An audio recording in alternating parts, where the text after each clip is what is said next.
Okay, and we're recording. Maybe we can. So we're going to jump right into it, and I might just mute some people out so we have a clean line. And it is Monday, August 12th for our Honeybees team call, and some of us are just coming off of the Providence Summit this past weekend, which was the last of the summit for the summer tour. And it was a phenomenal weekend, and truly, truly great weekend. And so most of us that were there are on the call, and we've all been asked to share our top 2 takeaways. It was an action-packed night and half a day, shall we say. It wasn't even a full weekend. And I'm sure everybody has a lot more than just 2 takeaways, but for the sake of time and all of us sharing, we've asked just for the top 2 takeaways, for the top 2 things that you're going to put into practice right away. And I will just say we had an awesome time. We all had a great time together, and I'm grateful for all of you that were there, that we were all there together to share that experience for one another. And a lot of our recent conversations have been around team culture and the culture of our team. And I will just say on record that what our team has as far as culture goes is something uniquely special, very uniquely special. And I will say, because I was brought into this experience from Melissa, most of that all stems from her, because she is someone who really started this Honeybees team, right? Obviously there's someone beyond her and a larger team, but we're the Honeybees, and that culture has grown, and many of us are fostering that. And that's why it is important when we go out and we want to be recruiting more people on our team that we think of those characteristics and the special qualities that we all have to bring into this to make it even more special. And there is lots of room for more of us, lots of room.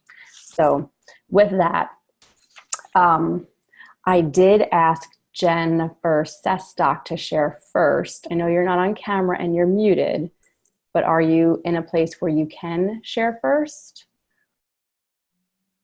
And then after that, I didn't have any other order. Yeah, can you hear me? Yes. Okay. I'm sorry, I'm sick again, so I'm going to be quick and hop off.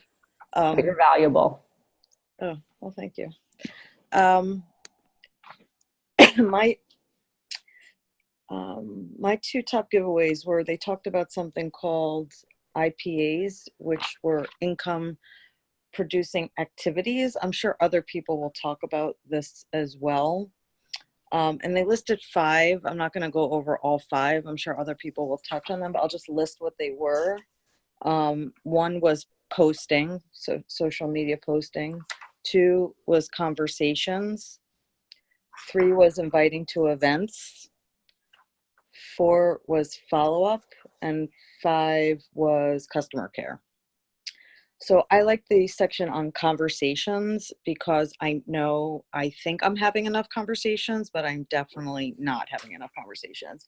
They basically said that 1 in 20 conversations in terms of the business you're likely to have 1 person join your team. So if you can imagine that, you think you're talking to so many people, but if 1 out of 20 are likely to join your team, you really got to speak to a lot of people. And then they said 1 in every 4 that sign up to be a team member is actually going to be a worker. So that just means we need to recruit a lot of people and have a lot of conversations. So I've done a lot of one-on-one and less events. They really strongly encourage, just like we always hear, to do events, because you can obviously have a lot more conversations all at the same time. You get a lot more bang for your buck. So you can go person to person, and they still encourage you to do that. You meet someone, you're at your hairdresser, have a conversation with someone. But events, you have larger groups, larger amounts of people, so you're increasing your odds, right, of touching more people. So that was one takeaway. Can everyone hear me? Mm-hmm. The second takeaway, well, this one was more personally for me. I don't know if other people have this issue, but they were talking about sharing your story. And I kind of thought I had my story down pat, but apparently I do not. And there are things that I've been saying that probably have not been as helpful as I thought. So one example being, I often say in my story how I met Danielle, and I asked her questions for 4 hours, and I researched, and I spoke to this doctor and nutritionist, and they all were like gung-ho Juice Plus, because I wanted to just show them that medical professionals really were backing me, right? But they made a point saying, if you're saying how heavily you researched it, then everyone else is going to feel like they need to research it heavily.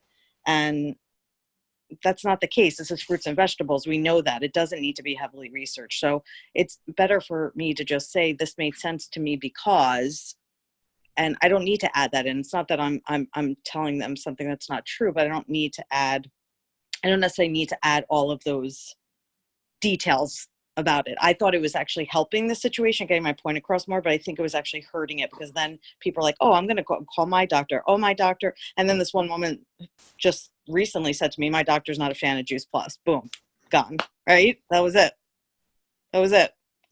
So, other thing in sharing the story for the second point was, no, that was probably that's probably the best example, my second takeaway. I think it'll get too involved if I go from there, but those are my 2 big points. So I don't know if you guys have done the same thing. That's perfect. But for me, those 2 things were really helpful. Awesome. I did it without coughing. There you go. Now you can mute and get your cough out. Thank you, Jennifer. Appreciate that. Yeah, please do. Yep. Okay. I also wanted to talk about the IPAs, the income producing activities, as opposed to the IPA that you drink.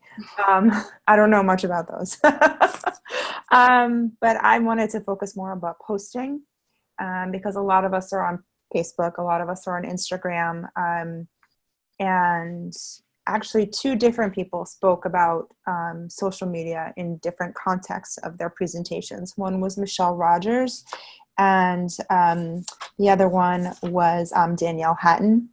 And I'm sorry, there was another woman on stage with Danielle, but I only wrote down Danielle Hatton's name. But the posting part of it really struck a chord with me, and I'm not looking at you guys, I'm looking at my notes. But she said, this was Michelle Rogers. Some of us know her as Michelle Ball, but she's Michelle Rogers now. Sorry, that threw me, so I didn't know if anyone else got confused. Okay, so she said, people don't connect with your perfection. Stop making your life on social media look so, shiny, happy, perfect. People connect to your struggle. So just be real, just be yourself. Be short in your posts. Don't drag on and on and on. Get to the point, share your experiences, not facts. And always ask before you post, what's the benefit of what I'm about to say? Use photos, because people are more prone to open a post or like a post or whatever it is if there's something to look at. Share at least once a week about both the product and the lifestyle. But always be vulnerable and share your brand. And then when she expanded upon what the brand is, she said, your brand is what people think of when they think of you. And if you don't know what that is, ask your friends, how do they see you? What do they think of when they think of you? And that is who you are. That's your brand. Whether that's a mom or a hiker or someone who's health conscious or into exercise or whatever it is. But that's where you should, that's your brand. And then Danielle Hatton also said the same thing. Don't always show your life as being perfect. You should be relatable. Your content should build curiosity. It should show your lifestyle. And she also talked about how to engage people on social media. Whenever you meet somebody new, ask them, which I need to do this. I'm talking to so many people now, and I'm giving them information. I'm getting their contact information, which is like, yay, good for me. That's great. That's a huge step. But what I'm forgetting to do, and now I won't anymore, is saying, hey, are you on Instagram? Hey, are you on Facebook? Let's hook up, let's connect, let's be friends. So as soon as you make a new friends on social media, send them a private message, because then you'll start to show up on their feed a little bit more and they'll see what you're up to. if somebody likes your post, go on to Messenger and say, hey, I just saw that you liked my post. Thank you. How are you doing? Just start a conversation. Always end it with a question. Try to keep the conversation going. And then what you can do is go onto Messenger, see who's online. So kind of be a little bit strategic about it. Just go on Messenger, see who's online, go onto that person's Facebook page, look at some of their recent posts, and then go back to Messenger and ask them questions like, oh my gosh, I just saw that you and your family, I saw that amazing, beautiful picture of your gorgeous family. You guys were on a beach somewhere. Where was that? Or do you travel often? Or I saw that you traveled with your kids. I'm about to travel with my kids. Any advice? I mean, I just made that one up. That wasn't something she said, but I could always use advice about traveling with kids. But always end with a question. But best to kind of see when they're online so that you can try to get them while they're active and continue the conversation. And there were a lot of other amazing things. One thing that, who was it? Dave O'Brien said, which was like slap across the face. He said, if you had a $1 million racehorse, would you feed it junk? He said, would you not look after it? Would you not take care of it? Would you not make sure it got enough sleep? Would you not make sure it got its exercise? So if you would do that for your $1 million racehorse, why wouldn't you look after your multi-million-dollar body the same way? And it was like, bam, bam. Okay, got it. Yeah, that was cool. Or Yeah. I'll throw in there, how would you treat your multi-million-dollar business? Mm-hmm. You could draw the same parallel to your business, because this Yeah. is like, this business literally will produce millions for you if you let it, you know. Yeah. Mm-hmm. So I thought that was a very poignant, that I'm pretty sure, because that's the last thing I wrote down, I'm pretty sure that's where he ended his presentation. Yeah. So. Yeah. That was a great point. Thank you for sharing. That was awesome. Great takeaways. Chris-Ann, you want to hop on and unmute yourself and yeah, that would help, right? so we can hear you? Yeah, so quickly, I'm going to piggyback onto what Jen S. just said about the stories. And it was really cool that Pam Shepley, like we were all doing our product story. She gave us time to write them down and then share with the person next to us. And then we did our business story. And sometimes you feel like you got it after, you know, how long, and then all of a sudden you're stuck again, or you just, actually, she said, we are paid storytellers. Your story will evolve. And I felt like that really happened because mine kind of changed. And it was kind of refreshing to go over it again.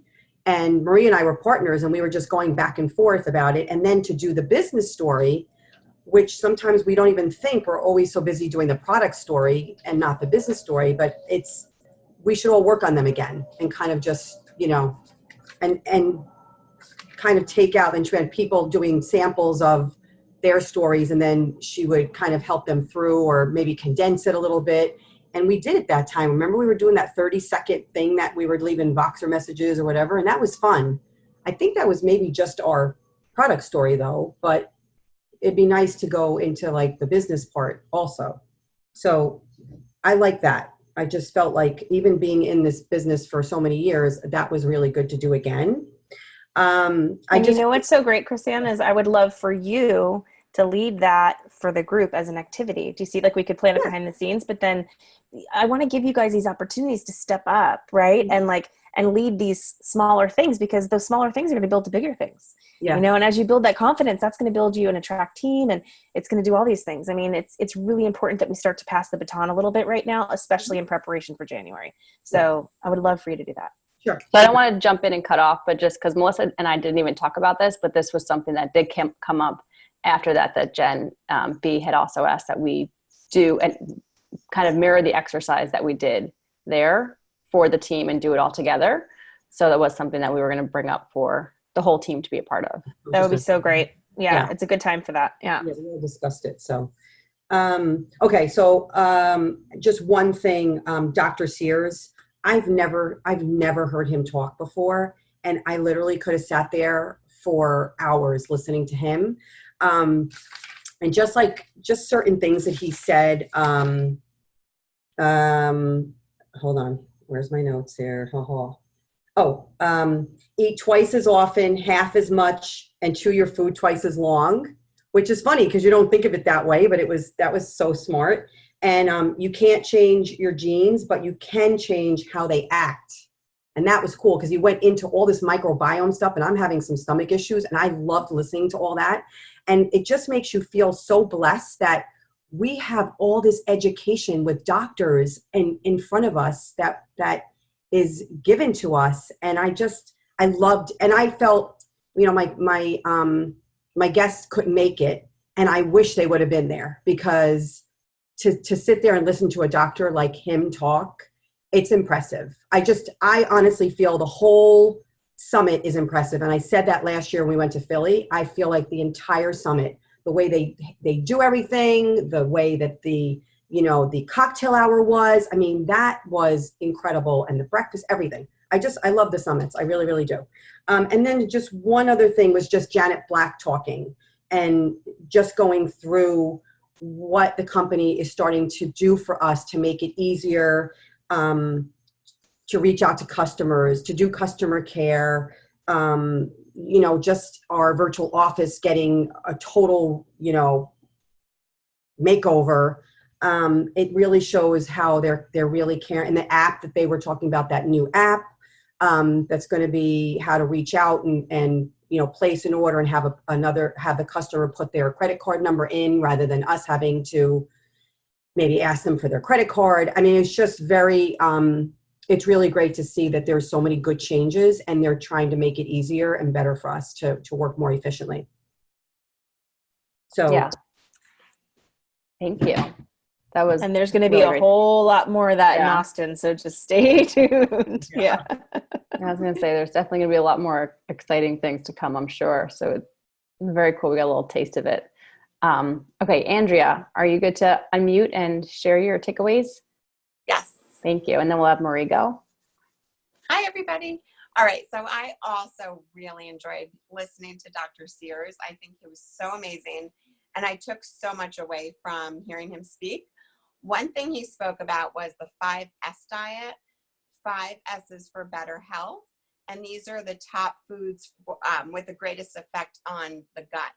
And it was smoothies, seafood, especially wild salmon, supplements, Juice Plus and Omegas, salads, and spices. Spices he recommends are turmeric, ginger, and cinnamon.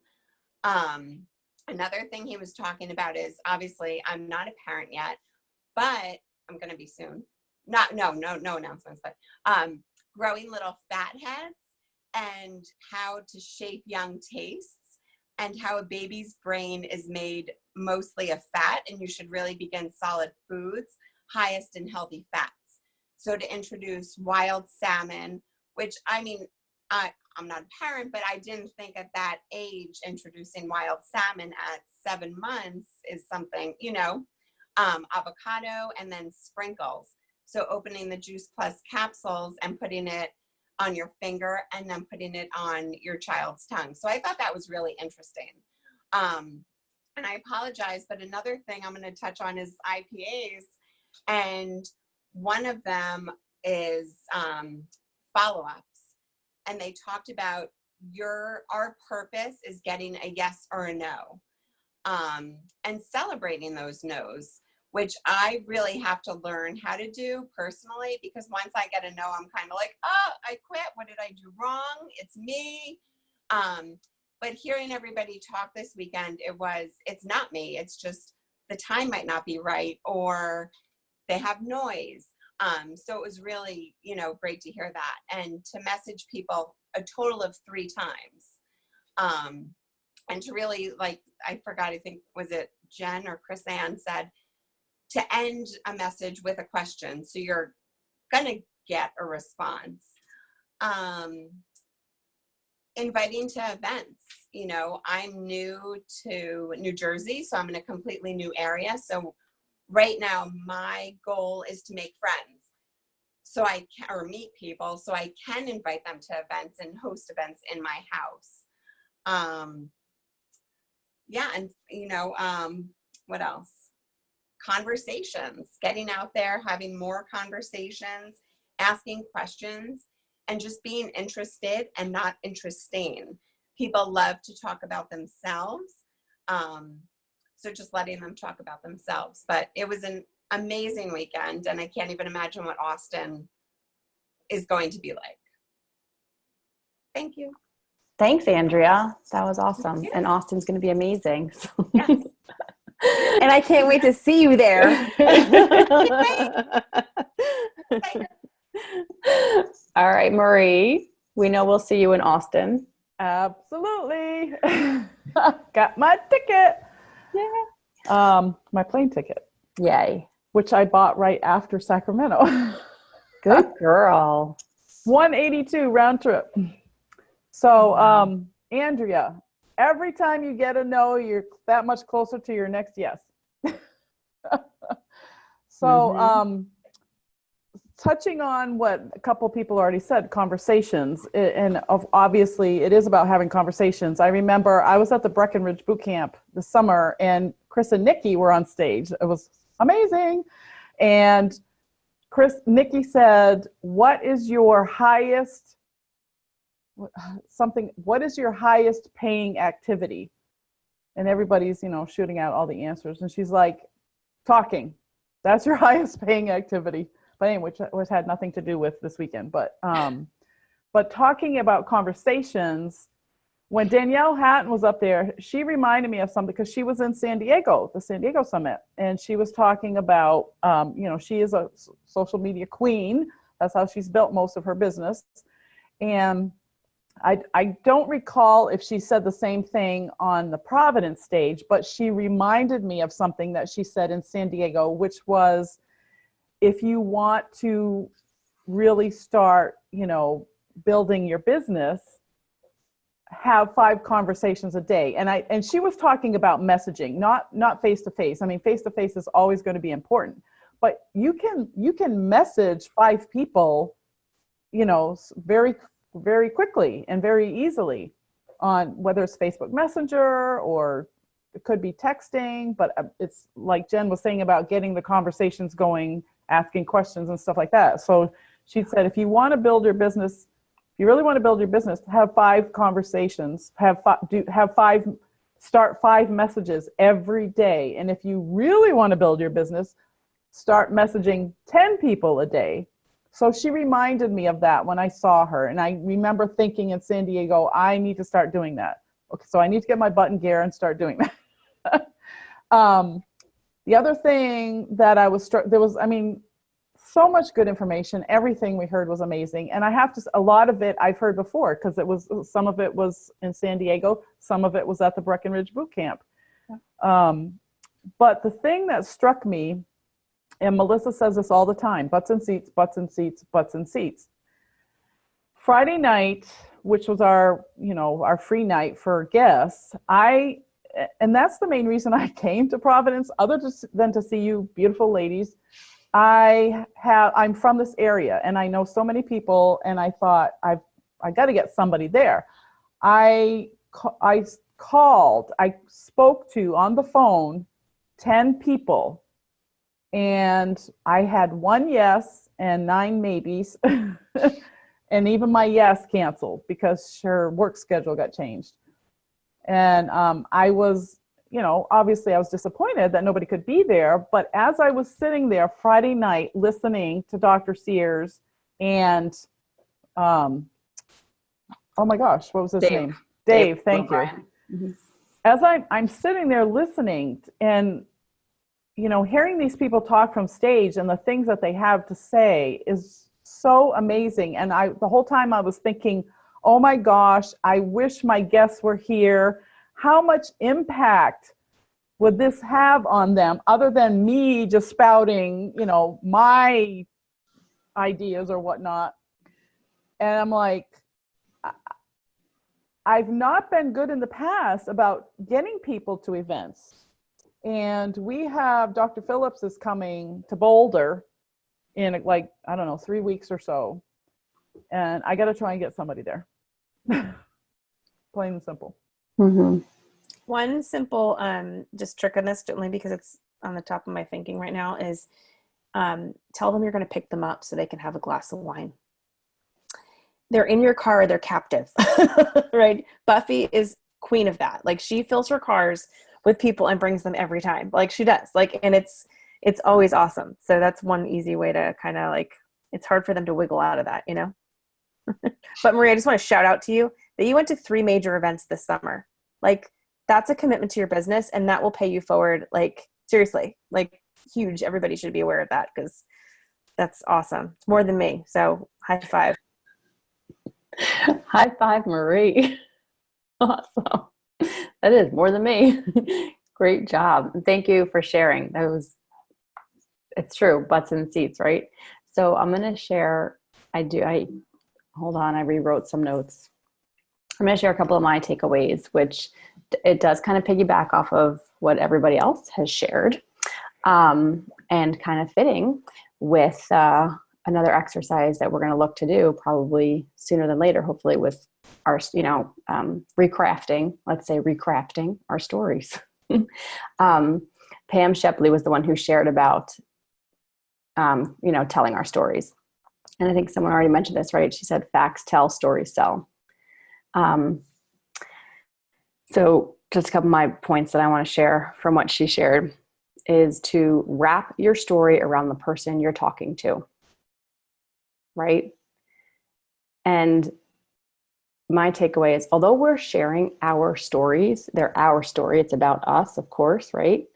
It's really about them. It's not about us. It has nothing to do with us, right? Like, we're sharing our story so that they can, believe a little bit more, so that they're trusting us a little bit more, so that we're a little bit more relatable. But it is always about them. It is not about us. And I just wanted to kind of make that point, right? Because I think this, when we go through and we do this exercise and we can kind of run it the way she did it, because I thought it was great. And I even, like, in that exercise too, I myself was like, oh, this sucks in my story. I totally, like, I've been saying this for too long to say, like, I totally need to redo my story, and like, both product and business wise, totally need to change it. But we also need to be mindful to think about our audience too, when we're sharing and who we're sharing it for. And something else she brought up was to build a library of stories. So sometimes my story might not really be relevant to the person that I'm speaking to, right? But, if they, I don't know, if they're also a nurse or something, right? I might want to share Anne's story with them instead of my story. If I know that they have 10 bazillion kids, I might share Chris Ann's story instead of my own story, because I only have 2, right? But you get the point. If they are, a chiropractor, right? I might want to share about Ellen or something. So knowing other people's stories, or maybe they're looking to retire their husband, and Pam Shepley was just on the stage at this conference I went to talking about how she retired her husband because of this business, right? I'm listening to other people's stories, and I'm building a little library so that I can apply it properly when I'm having conversations. It doesn't mean I might not share my story or a piece of my story, but it might be more impactful to share somebody else's. So going to conferences like this, knowing the people on your team, because we're all a resource for each other, right? Knowing those stories, listening to other calls, hearing other stories, those are all little things to file away in your library. So that's in regards to the story that Pam was sharing. And she did end it, and we can dive into this another time. I think this is deep. A quote from Dave Beavers: "Keep telling your story until you are telling the truth."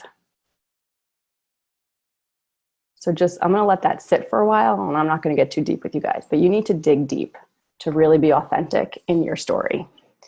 And the other takeaway is from Michelle Rogers. She did 2 trainings. So this was from the second one that she did, and it was vision versus action. Okay. So vision. And I was not one, like, when I started this business, I didn't know how to create vision. I was like, what the hell is vision, right? Vision is what you want to get.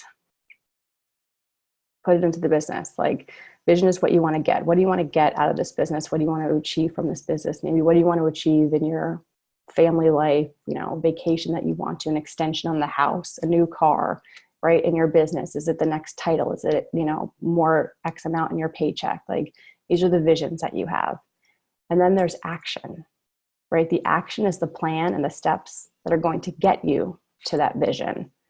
And so she had us write a few things down. And I thought, it's a good exercise to go through. And I wrote it down, like, even for myself, right? Like, what is one of my visions? Reaching NMD. Okay, that's a vision that I have. What is the action steps? And going back to, Jennifer Sestock, when she was talking about the numbers, I had to talk to 200 more people to get, right? To hopefully get the appropriate number of workers that will make it to sales coordinator and help bring up, right, the structure and the volume that's needed, right? So that's, obviously there's more action steps like butts and seats and so forth, but you get the idea. And then the last thing that she shared, her training was brilliant. But I thought I wanted to share this just because this was something I immediately put into action immediately, like that night, which you might not expect, but it was regarding the law of attraction. So she clarified, the law of attraction is not what we're thinking about, it's what we're feeling about, which was pretty deep. And I was like, ooh, so again, in regards to this business and thinking about, for me personally, like, right, my own goal of bringing this team to national marketing director, and what does that involve and what do you get from that? Well, you get to be up on stage. So like, I stopped thinking about that for so long. I stopped picturing it. I was like, whatever, it'll happen when it happens. Like, that night I went to bed. I saw myself up on the stage. I saw myself in the dress that I'm wearing, looking down at all of the team, like really like picturing it and starting to get those feelings again, because it's the feeling that attracts it. So that is my last takeaway that I'm sharing for the evening.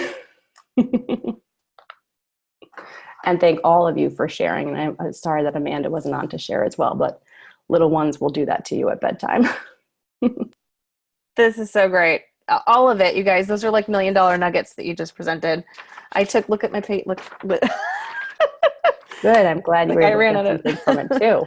Well, it was so great. And what I loved about the summit, so that they were all different, so they were really designed so that you could, if you wanted to, go to all of them and get something just, like Marie experienced. I mean, it's really kind of neat. So yeah, it was well done. You guys did such a great job. This was such a great call. I'm so excited. I know we're over time, so a little bit. But I want to do an exercise with you guys, and this comes back into the whole. I'm not going to do it tonight because it's too late. But just stay tuned to Facebook for the next couple of days. I'm going to challenge you guys to fill out some questions about yourself, and it's going to pertain to like who you are, what you bring to the table, and like how you interact with the team. Because I really want to challenge everybody to play full out in this next stride here. I mean, really, truly, I know that there's so much more inside of all of you that we could really expose and put out here and support and help nourish and develop and grow. And in this kind of a community, that kind of stuff is going to transfer out into the rest of your life and really attract people in. So I just want to play a little, game with you guys, if you'll entertain me on that. And and I'll see if I can make it interesting. All right. But thank you, Danielle. Oh, no worries. Thank you everyone for sharing. And I'm just going to let those of you that don't know, we're going to run a Shred 10 Facebook event that I just set up tonight. And I will, so everybody in the team knows, you can be a part of a bunch of us that are on the call right now. We're going to be going live in there, sharing our stories. It's for educational purposes for anybody that you want to share and for them to learn what the Shred is all about. Hopefully jump in and do the Shred with us in September. So awesome. That's my plug for that. Thank you. All right. Thank you. Thank you everyone for being on, and thank you all for sharing, and go enjoy your Monday evening. Good night, guys. Good night, everybody. Good night, everybody.